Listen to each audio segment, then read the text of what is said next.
महाभारत से मिलते हैं ये 25 सबक। आपने जान लिए तो जीत जाएंगे। जिंदगी की जंग। महाभारत की शिक्षा हर काल में प्रासंगिक रही है। महाभारत को पढ़ने के बाद इससे हमें जो शिक्षा या सबक मिलता है उसे याद रखना भी जरूरी है।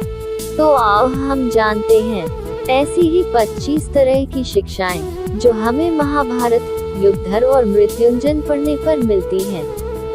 हालांकि यह भी सच है कि आप महाभारत पढ़ेंगे तो हो सकता है कि आपको कुछ अलग शिक्षा या सबक मिले। 1. जीवन हो योजनाओं से भरा।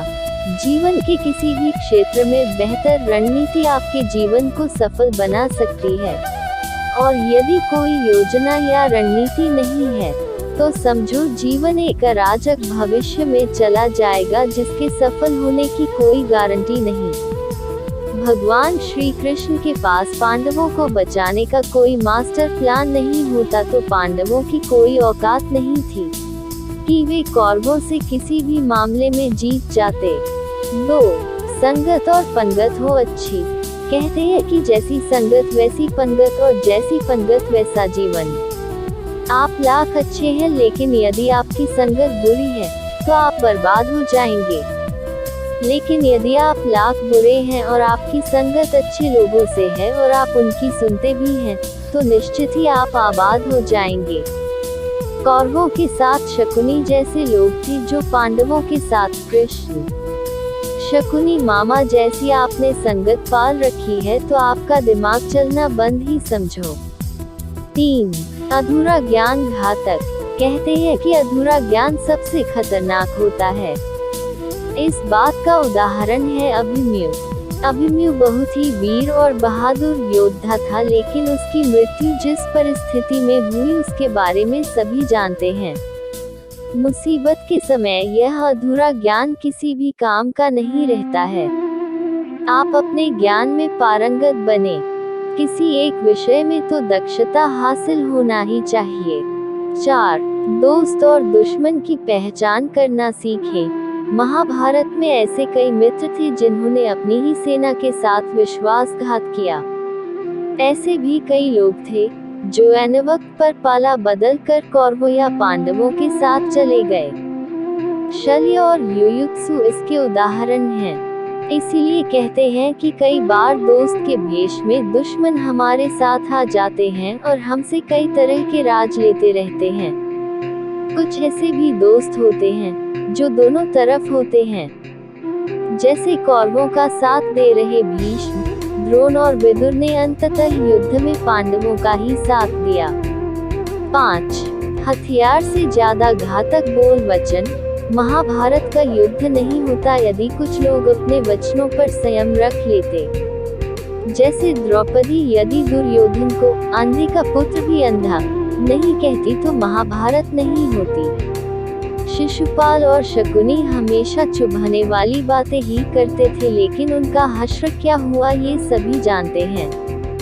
सबक ये कि कुछ भी बोलने से पहले हमें ये सोच लेना चाहिए कि इसका आपके जीवन, परिवार या राष्ट्र पर क्या असर होगा।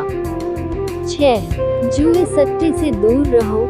शकुनी ने पांडवों को फंसाने के लिए जुए का आयोजन किया था जिसके चलते पांडवों ने अपना सब कुछ दांव पर लगा दिया था। अंत में उन्होंने द्रौपदी को भी दांव पर लगा दिया था। ये बात सभी जानते हैं कि फिर क्या हुआ। अतः जुए, सट्टे, षड्यंत्र से हमेशा दूर रहो। ये चीजें मनुष्य का जीवन अंधकार में बना देती हैं। 7. सदा सत्य के साथ रहो। कौरवों की सेना पांडवों की सेना से कहीं ज्यादा शक्तिशाली थी। एक से एक योद्धा और ज्ञानी जन कौरवों का साथ दे रहे थे। पांडवों की सेना में ऐसे वीर योद्धा नहीं थे। कहते हैं कि विजय उसकी नहीं होती जहां लोग ज्यादा हैं, ज्यादा धनवान है या बड़े पदाधिकारी हैं। विजय हमेशा उसकी होती है जहां ईश्वर है और ईश्वर हमेशा वही है जहां सत्य है। इसलिए सत्य का साथ कभी न छोड़ें। अंततः सत्य की ही जीत होती है। सत्य के लिए जो करना पड़े करो। 8. लड़ाई से डरने वाले मिट जाते हैं। जिंदगी एक उत्सव है, संघर्ष नहीं। लेकिन जीवन के कुछ मोर्चों पर व्यक्ति को लड़ने के लिए हमेशा तैयार रहना चाहिए। जो व्यक्ति लड़ना नहीं जानता, युद्ध उसी पर थोपा जाएगा या उसको सबसे पहले मारा जाएगा। महाभारत में पांडवों को ये बात श्री कृष्ण ने अच्छे से सिखाई थी। पांडव अपने बंधु बांधवों से लड़ना नहीं चाहते थे, लेकिन श्री कृष्ण ने समझाया कि जब किसी मसले का हल शांतिपूर्ण तरीके से नहीं होता, तो फिर युद्ध ही एकमात्र विकल्प बच जाता है। कायर लोग युद्ध से पीछे हटते हैं। युद्ध भूमि पर पहुंचने के बाद भी अर्जुन युद्ध नहीं करना चाहता था। तब भगवान श्री कृष्ण ने उससे कहा कि न कोई मरता है और न कोई मारता है, सभी निमित्त मात्र हैं। आत्मा अजर और अमर है, इसलिए मरने या मारने से क्या डरना। 9. खुद नहीं बदलोगे तो समाज तुम्हें बदल देगा। जीवन में हमेशा दानी, उदार और दयालु होने से काम नहीं चलता। महाभारत में जिस तरह से कर्ण की 10. शिक्षा का सदुपयोग जरूरी। समाज ने एक महान योद्धा कर्ण को तिरस्कृत किया था, जो समाज को बहुत कुछ दे सकता था, लेकिन समाज ने उसकी कद्र नहीं की, क्योंकि उसमें समाज को मिटाने की भावना थी। कर्ण के लिए शिक्षा का उद्देश्य समाज की सेवा करना नहीं था, अपितु वो अपने सामर्थ्य को आधार बनाकर समाज से अपने अपमान का बदला लेना चाहता था। समाज और कर्ण दोनों को ही अपने अपने द्वारा किए गए अपराध के लिए दंड मिला है और आज भी मिल रहा है। कर्ण यदि यह समझता कि समाज व्यक्तियों का एक जोड़ मात्र है जिसे हम लोगों ने ही बनाया है, तो संभवतः वह समाज को बदलने का प्रयास करता, न कि समाज के प्रति घृणा करता। 11. अच्छे दोस्तों की कद्र करो। ईमानदार और बिना शर्त समर्थन देने वाले दोस्त भी आपका जीवन बदल सकते हैं। पांडवों के पास भगवान श्री कृष्ण थे तो कौरवों के पास महान योद्धा कर्ण थे। इन दोनों ने ही दोनों पक्षों को बिना शर्त अपना पूरा साथ और सहयोग दिया था। यदि कर्ण को छल से नहीं मारा जाता तो कौरवों की जीत तय थी। पांडवों ने हमेशा श्री कृष्ण की बातों को ध्यान से सुना और उस पर अमल भी किया, लेकिन दुर्योधन ने कर्ण को सिर्फ एक योद्धा समझकर उसका पांडवों की सेना के खिलाफ इस्तेमाल किया। यदि दुर्योधन कर्ण की बात मानकर कर्ण को घटोत्कच को मारने के लिए दबाव नहीं डालता, तो इंद्र द्वारा दिया गया जो अमोघ अस्त्र कर्ण के पास था, उससे अर्जुन मारा जाता। 12. भावुकता कमजोरी है। धृतराष्ट्र अपने पुत्रों को लेकर जरूरत से ज्यादा ही भावुक और आसक्त थे। यही कारण रहा कि उनका एक भी पुत्र उनके वश में नहीं रहा। वे पुत्र मोह में भी अंधे थे। इसी तरह महाभारत में हमें ऐसे कुछ पात्र मिलते हैं जो अपनी भावुकता के कारण मूर्ख ही सिद्ध होते हैं। जरूरत से ज्यादा भावुकता कई बार इंसान को कमजोर बना देती है और वो सही गलत का फर्क नहीं पहचान पाता। कुछ ऐसा ही हुआ महाभारत में धृतराष्ट्र के साथ, जो अपने पुत्र मोह में आकर सही गलत का फर्क भूल गए। 13. शिक्षा और योग्यता के लिए जुनूनी बनो। व्यक्ति के जीवन में उसके द्वारा हासिल शिक्षा और उसकी कार्य योग्यता ही काम आती है। दोनों के प्रति एकलव्य जैसा जुनून होना चाहिए, तभी वह हासिल होती है। अगर आप अपने काम के प्रति जुनूनी हैं तो कोई भी बाधा आपका रास्ता नहीं रोक सकती। 14. कर्मवान बनो। इंसान की जिंदगी जन्म और मौत के बीच की कड़ी भर है। ये जिंदगी बहुत छोटी है, कब दिन गुजर जाएंगे आपको पता भी नहीं चलेगा, इसलिए प्रत्येक दिन का भरपूर उपयोग करना चाहिए। कुछ ऐसे भी कर्म करना चाहिए जो आपके अगले जीवन की तैयारी के हों। ज्यादा से ज्यादा कार्य करो। घर और कार्यालय के अलावा भी ऐसे कार्य करो जिससे आपकी संतानें आपको याद रखें। गीता यही संदेश देती है कि हर पर ऐसा कार्य कर जो तेरे जीवन को सुंदर बनाए। 15. अहंकार और घमंड होता है पतन का कारण। अपनी अच्छी स्थिति, बैंक बैलेंस, संपदा, सुंदर रूप और विद्वता का कभी अहंकार मत कीजिए। समय बड़ा बलवान है, धनी, ज्ञानी, शक्तिशाली पांडवों ने वनवास भोगा और अति सुंदर द्रौपदी भी उनके साथ वनों में भटकती रही। समय के खेल निराले हैं। जिस अम्बा का जीवन भीष्म के कारण बर्बाद हो गया था, उसने शिखंडी के रूप में जन्म लेकर भीष्म से बदला लिया था।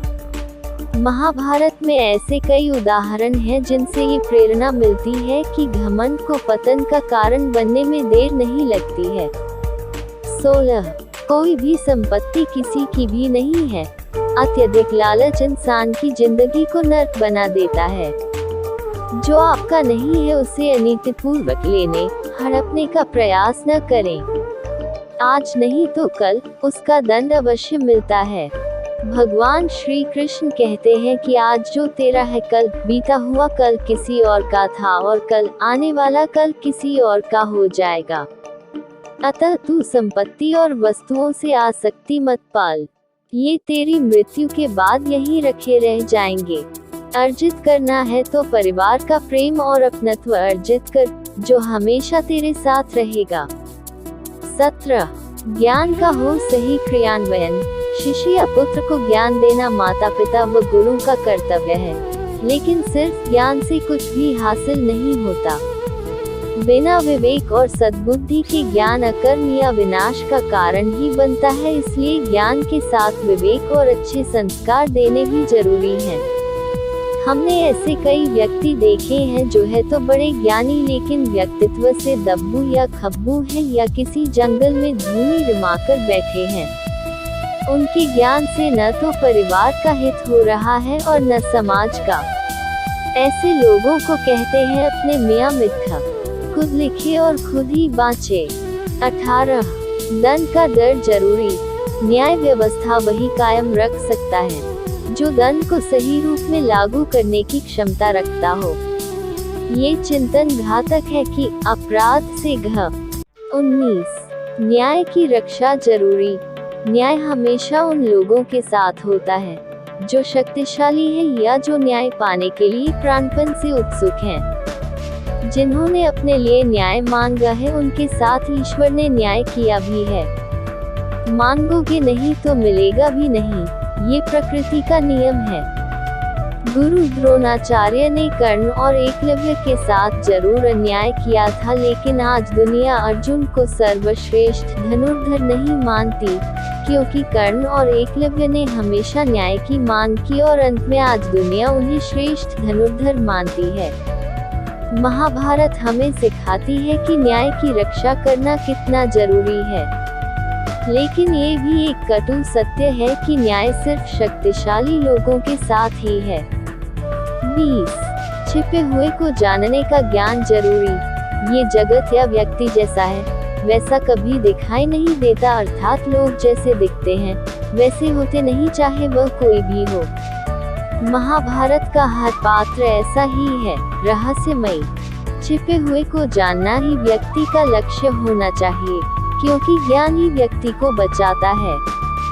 भगवान श्री कृष्ण के ऐसे कई योद्धा थे जो छिपे हुए सत्य को जानते थे। 21. सफर करने में होती है बरकत। एक स्थान से दूसरे स्थान पर जाना या एक स्थान को छोड़कर दूसरे स्थान पर रहने से लाभ ही मिलता है। पांडवों को हस्तिनापुर छोड़कर 2 बार जंगल में रहना पड़ा और अंत में उनको जब खांडवप्रस्थ मिला तो वे वहां चले गए। इसी तरह भगवान श्री कृष्ण को भी कई बार मथुरा को छोड़कर जाना पड़ा और अंत में वे द्वारिका में बस गए थे। कई बार लोगों को व्यापार या नौकरी के लिए दूसरे शहर या देश में जाना होता है। 22. गोपनीयता और संयम जरूरी। जीवन हो या युद्ध, सभी जगह गोपनीयता का महत्व है। यदि आप भावना में बहकर किसी को अपने जीवन के राज बताते हैं या किसी व्यक्ति या समाज विशेष पर क्रोध या कटाक्ष करते हैं, तो आप कमजोर माने जाएंगे।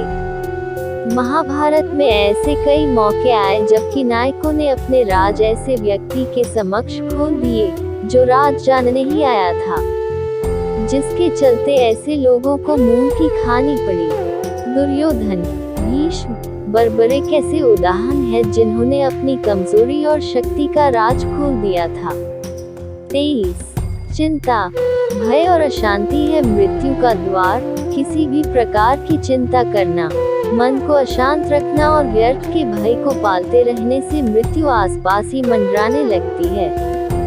मौत तो सभी को आनी है, फिर चिंता किस बात की। कोई पहले मरेगा और कोई बाद में। चिंता का मुख्य कारण मोह है। जेल खान, दावा खाना या पागल खाना वह व्यक्ति जाता है जिसने धर्मसम्मत या संयमित जीवन नहीं जिया। बहुत महत्वाकांक्षी है या जिसने धन और शक्ति के आधार पर रिश्ते बना रखे हैं या जिसे अपनी संपत्ति की सुरक्षा की चिंता है। महाभारत को पढ़ने से हमें यही शिक्षा मिलती है कि चिंता मुक्त जीवन सबसे बड़ी दौलत है। इंद्रिय संयम जरूरी। इंद्रियां कभी तृप्त नहीं होती। जो इंद्रियों के वश में है उसका पतन निश्चित है। बहुत से लोग आजकल किसी न किसी प्रकार की आदत या नशे के गुलाम हैं। ऐसे लोगों का धीरे धीरे क्षरण होता जाता है। इंद्रिय संयम आता है संकल्प से। महाभारत का हर पात्र संकल्प से बंधा हुआ है। शक्ति का संचय इंद्रियों को वश में करने से ही संभव हो पाता है। 25 राजा या योद्धा को नहीं करना चाहिए परिणाम की चिंता। कहते हैं कि जो योद्धा या राजयुद्ध के परिणाम की चिंता करता है वह अपने जीवन और राज्य को खतरे में डाल देता है। परिणाम की चिंता करने वाला कभी भी साहपूर्वक न तो निर्णय ले पाता है और न ही युद्ध कर पाता है। जीवन के किसी पर मोड़ पर हमारे निर्णय ही हमारा भविष्य तय करते हैं। एक बार निर्णय ले लेने के बाद फिर बदलने का अर्थ यह है कि आपने अच्छे से सोचकर निर्णय नहीं लिया या आप में निर्णय लेने की क्षमता नहीं है।